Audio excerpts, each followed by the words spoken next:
Hello, everybody, and welcome back to American Nature Newsletter. My name is Larry Stahl, and we are here at Cheap Cold Comics doing an event for American Nature Presents number 4. As I'm sure some of you know, I've got an article in there talking about the newsletter, a column, if you will. And then over here, got the centerfold spread and everything. We have Dane Georges. How's it going today, man? Hey, good to see you, Larry. Yeah, of course. You as well, dude. You've also done a whole other slew of creative things and whatnot, and I just wanted to talk to you about that today. So, something that I told myself doing these interviews, I wanted to start asking people, what got you into comics? Like, what was your thing that made you go, I want to make these?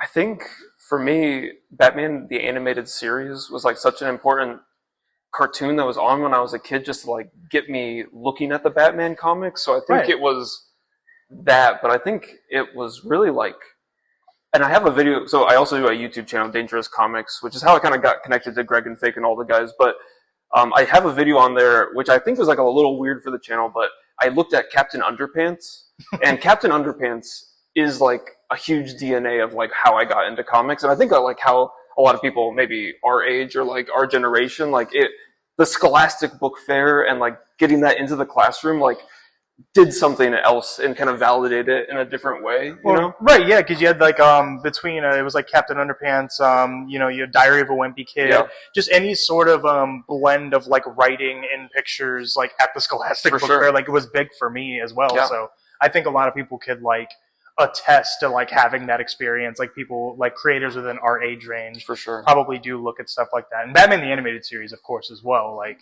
I think those books that you were just talking, like Diary of a Wimpy Kid and Captain Underpants, they did something with like the art style of like it was done in like the kid language, and it like let the bar be lower, so like your kid looking at it being like, I could do this. Yeah. And then you're like looking at the Batman and be like, and maybe if I do this long enough, it will look like that. You know, it's like, so I think there's like that progression of like, oh, this feels obtainable in a different way for that kind of storytelling. Oh yeah, no, of course, because like I think having like that level of accessibility when you look at something like, it's because like obviously it's not like how do I want to word it?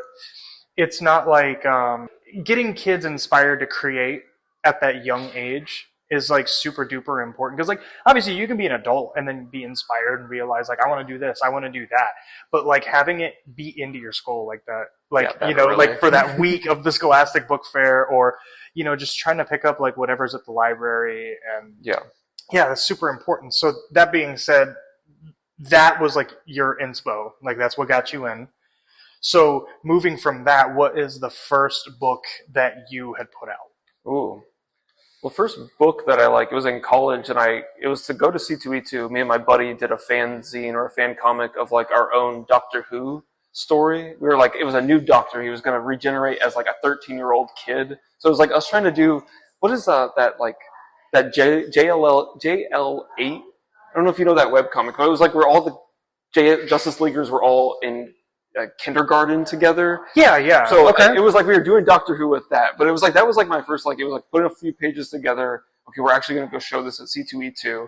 But after that, it was really like in 2016 when I saw what Webtoons was and that people were like already going to this page to look at comics. I was like, oh, well, I need to just be uploading things and writing things for this, if like that's where the audience was. Right. And like when it comes to like that platform and stuff, it's so funny because like at the dawn of the internet, there were so many comic creators that like I've got my own webpage, and I upload weekly, doing that kind of thing.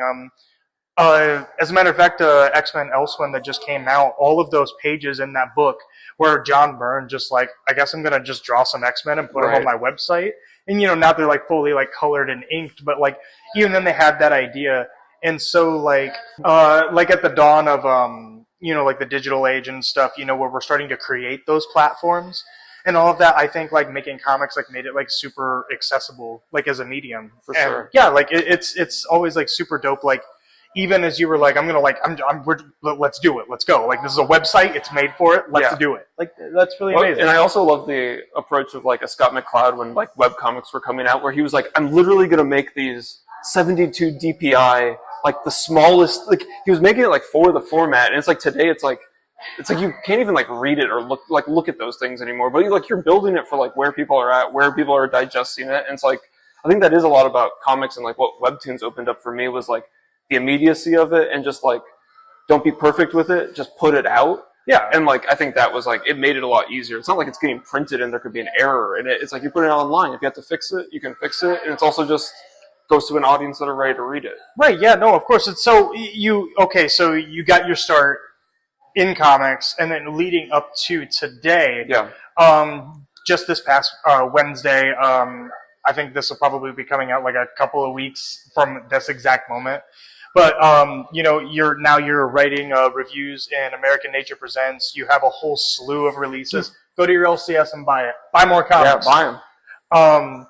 But that being said, now that you're in the spot that you are in, what is a piece of advice that you would have given yourself when you were putting the first book together? Yeah, that's really good. I think my advice for everyone and myself would be even more than of like, just don't be precious about it, and just like don't feel like, because originally like what Webtoons opened up to me was that like I could be the writer and the artist, and I think I grew up with the Marvel method of like I was waiting for my writer, or like just waiting to be the best penciler I could so somebody could activate me and send me out there. But it's like with Webtoons and everything, and with that, I was also learning more about indie comics, or like finding Daniel Clowes, or like finding these people that I was like, oh my god, they're just doing it all on their own. And I think that really opened it up to me of like, just make it. Like what you're making it right now is good enough to put online. And like, I think that's totally it. Webtoons was that for me, but like literally any website, any social media platform, make your own site, go back to the old days, go to Substack, like literally anywhere you can put stuff out, just put it there. Well, which is awesome, because like thinking back on it, like not being precious about it. Yeah. With the thing about it is sometimes like if you're like I'm not necessarily happy with it, but like let's just do it. Let's put it out right now. I honestly think sometimes with that art, there's much more honesty to it. Like sometimes you can feel like it's got emotion in it. Yeah. It's such a strange feeling to try to like even put into words, but sometimes you just look at something and you could feel that person on the page, for sure. Even if it's like a first draft or something, So anyways, it was a wonderful time talking to you. We are running the table here today, so we might want to wrap this one up. But that being said, thank you very much for watching this week's interview for American Nature Newsletter. This has been Dane Georges. I'm Larry Stahl, and buy more comics.